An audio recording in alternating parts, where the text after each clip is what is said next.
Chapter 3. A Caucus Race and a Long Tail. They were indeed a queer-looking party that assembled on the bank, the birds with draggled feathers, the animals with their fur clinging close to them, and all dripping wet, cross, and uncomfortable. The first question, of course, was how to get dry again. They had a consultation about this, and after a few minutes it seemed quite natural to Alice to find herself talking familiarly with them, as if she had known them all her life. Indeed, she had quite a long argument with the Lory, who at last turned sulky and would only say, "I am older than you and must know better." And this Alice would not allow without knowing how old it was, and, as the Lory positively refused to tell its age, there was no more to be said. At last, the Mouse, who seemed to be a person of authority among them, called out, "Sit down, all of you, and listen to me. I'll soon make you dry enough." They all sat down at once, in a large ring with the Mouse in the middle. Alice kept her eyes anxiously fixed on it, for she felt sure she would catch a bad cold if she did not get dry very soon. "Ahem," said the Mouse with an important air. "Are you all ready? This is the driest thing I know. Silence all round, if you please. William the Conqueror, whose cause was favored by the Pope, was soon submitted to by the English, who wanted leaders, and had been of late much accustomed to usurpation and conquest. Edwin and Morcar, the Earls of Mercia and Northumbria, declared for him, and even Stigand, the patriotic Archbishop of Canterbury, found it advisable." "Found what?" said the Duck. "Found it," the Mouse replied, rather crossly. "Of course you know what it means." "I know what it means well enough when I find a thing," said the Duck. "It's generally a frog or a worm. The question is, what did the Archbishop find?" The Mouse did not notice this question, but hurriedly went on. "Found it advisable to go with Edgar Atheling to meet William and offer him the crown. William's conduct at first was moderate, but the insolence of his Normans—" "How are you getting on now, my dear?" it continued, turning to Alice as it spoke. "As wet as ever," said Alice in a melancholy tone. "It doesn't seem to dry me at all." "In that case," said the Dodo solemnly, rising to its feet, "I move that the meeting adjourn for the immediate adoption of more energetic remedies." "Speak English," said the Eaglet. "I don't know the meaning of half those long words, and what's more, I don't believe you do either."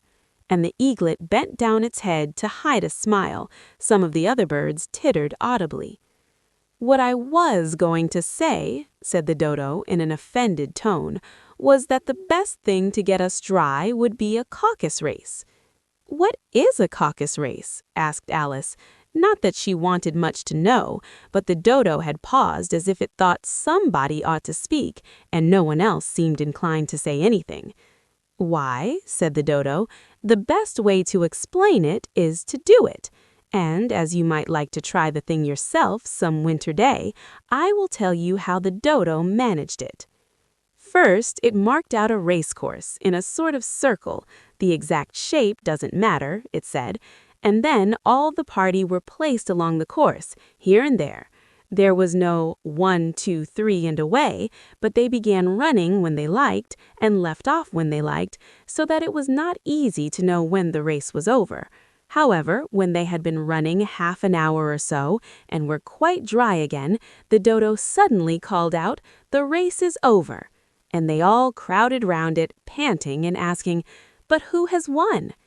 This question the Dodo could not answer without a great deal of thought, and it sat for a long time with one finger pressed on its forehead, the position in which you usually see Shakespeare in the pictures of him, while the rest waited in silence. At last, the Dodo said, "Everybody has won, and all must have prizes." "But who is to give the prizes?" quite a chorus of voices asked. "Why, she, of course," said the Dodo, pointing to Alice with one finger, and the whole party at once crowded round her, calling out in a confused way, "Prizes, prizes!" Alice had no idea what to do, and in despair she put her hand in her pocket and pulled out a box of comfits. Luckily, the salt water had not got into it, and handed them around as prizes. There was exactly one apiece all round. "But she must have a prize herself, you know," said the mouse. "Of course," the dodo replied very gravely. "What else have you got in your pocket?" he went on, turning to Alice as it spoke. "Only a thimble," said Alice sadly. "Hand it over here," said the dodo. Then they all crowded round her once more, while the dodo solemnly presented the thimble, saying, "We beg your acceptance of this elegant thimble." And when it had finished this short speech, all of them cheered. Alice thought the whole thing very absurd, but they all looked so grave that she dared not laugh, and as she could think of nothing to say, she simply bowed and took the thimble, looking as solemn as she could. The next thing was to eat the comfits. This caused some noise and confusion, as the large birds complained that they could not taste theirs, and the small ones choked and had to be patted on the back. However, it was over at last, and they sat down again in a ring and begged the mouse to tell them something more. "You promised to tell me your history, you know," said Alice, "and why it is you hate C and D," she added in a whisper, half afraid that it would be offended again. "Mine is a long and a sad tale," said the mouse, turning to Alice and sighing. "It is a long tale, certainly," said Alice, looking down with wonder at the mouse's tail. "But why do you call it sad?"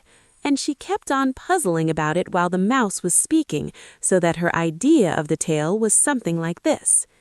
"Fury said to a mouse that he met in the house, 'Let us both go to law. I will prosecute you. Come, I'll take no denial. We must have a trial, for really this morning I've nothing to do.' Said the mouse to the cur, 'Such a trial, dear sir, with no jury or judge, would be wasting our breath.' 'I'll be judge, I'll be jury,' said cunning old Fury. 'I'll try the whole cause and condemn you to death.'"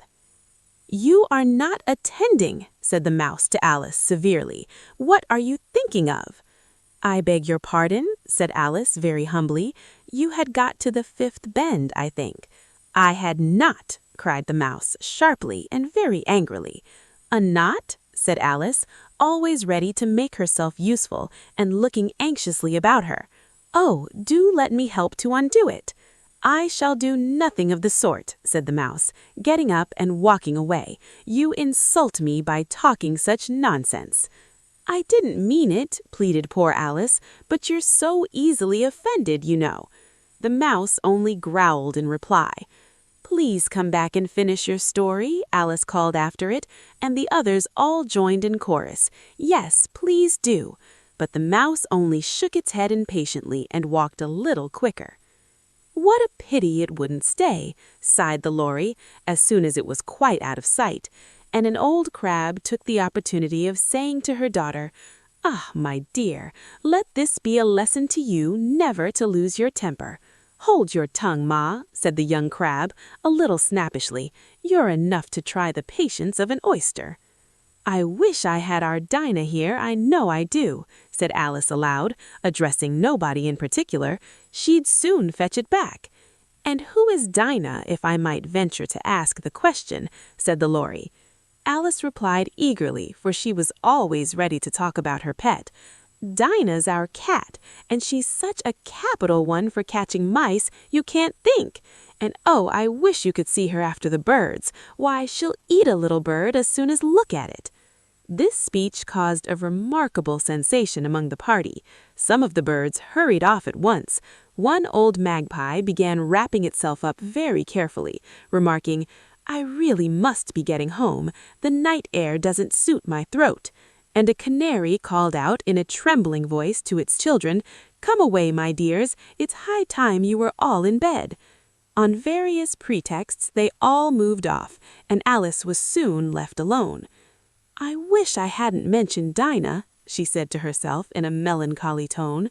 "Nobody seems to like her down here, and I'm sure she's the best cat in the world. "Oh, my dear Dinah, I wonder if I shall ever see you any more." And here poor Alice began to cry again, for she felt very lonely and low-spirited. In a little while, however, she again heard a little pattering of footsteps in the distance, and she looked up eagerly, half hoping that the mouse had changed his mind and was coming back to finish his story.